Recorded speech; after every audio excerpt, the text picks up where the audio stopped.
ನಿನ್ನೆ ರಾತ್ರಿ ರಾಜ್ಯದ ವಿವಿಧೆಡೆಗಳಲ್ಲಿ ಮಳೆಯ ಆರ್ಭಟ ಹೇಗಿತ್ತು, ಮಳೆಯಿಂದ ಸೃಷ್ಟಿಯಾದಂತಹ ಅವಾಂತರ ಹೇಗಿತ್ತು ಅನ್ನೋದರ ಡೀಟೇಲ್ ರಿಪೋರ್ಟ್ ಅನ್ನು ನೋಡ್ಕೊಂಡು ಬರೋಣ ಬನ್ನಿ.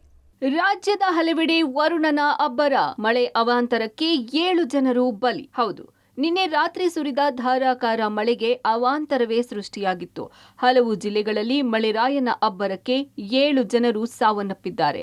ಇನ್ನು ಕೆಲವೆಡೆ ಮನೆಗಳಿಗೆ ನೀರು ನುಗ್ಗಿದ್ದು ಅವಾಂತರವೇ ಸೃಷ್ಟಿಯಾಗಿದೆ. ಬಳ್ಳಾರಿ ಜಿಲ್ಲೆಯ ಸಿರುಗುಪ್ಪ ತಾಲೂಕಿನ ರಾರಾವಿ ಗ್ರಾಮದಲ್ಲಿ ಕುರಿ ಮೇಯಿಸಲು ಹೋದಾಗ ಸಿಡಿಲು ಬಡಿದು ಒಂದೇ ಕುಟುಂಬದ 2 ದಾರುಣವಾಗಿ ಮೃತಪಟ್ಟಿದ್ದಾರೆ.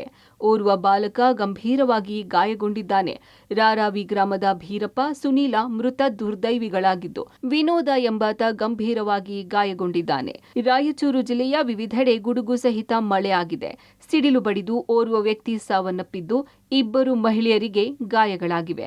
ಮಸ್ಕಿ ತಾಲೂಕಿನ ಪಾಮನಕಲ್ಲೂರು ಗ್ರಾಮದ ರೈತ ಲಿಂಗಪ್ಪ ಮೃತಪಟ್ಟಿದ್ದಾರೆ. ಹಾವೇರಿಯ ರಟ್ಟಿಹಳ್ಳಿ ತಾಲೂಕಿನ ಕುಡಪಲ್ಲಿ ಗ್ರಾಮದಲ್ಲೂ ಸಿಡಿಲು ಬಡಿದು ರೈತ ಸುನೀಲ್ ಕಾಳೇರ್ ಸಾವಿಗೀಡಾಗಿದ್ದಾರೆ. ಇನ್ನು ಕೊಪ್ಪಳದಲ್ಲೂ ಕನಕಗಿರಿ ತಾಲೂಕಿನ ಹುಲಿ ಹೈದರಾದಲ್ಲಿ ಸಿಡಿಲು ಬಡಿದು ಯಂಕಪ್ಪ ಜಾಡಿ ಎಂಬ ರೈತ ಮೃತಪಟ್ಟಿದ್ದಾರೆ.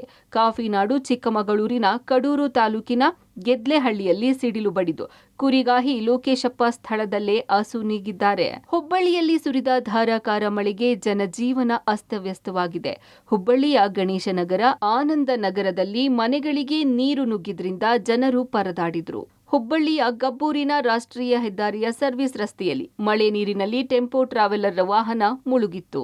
ಬೆಳಗಾವಿಯಲ್ಲಿ ವಿವಿಧ ಬಡಾವಣೆಗಳು ಜಲಾವೃತವಾಗಿವೆ. ನಿರಂತರ ಮಳೆಗೆ ಚರಂಡಿಯಲ್ಲಿ ಕಾಶಪ್ಪ ಶಿರಟ್ಟಿ ಎಂಬಾತ ಕೊಚ್ಚಿ ಹೋಗಿದ್ದಾನೆ. ಧಾರಾಕಾರ ಸುರಿದ ಮಳೆಯಿಂದ ತುಂಬಿ ಹರಿಯುತ್ತಿರುವ ಚರಂಡಿಗಳಿಂದ ಅವಾಂತರವಾಗಿದೆ.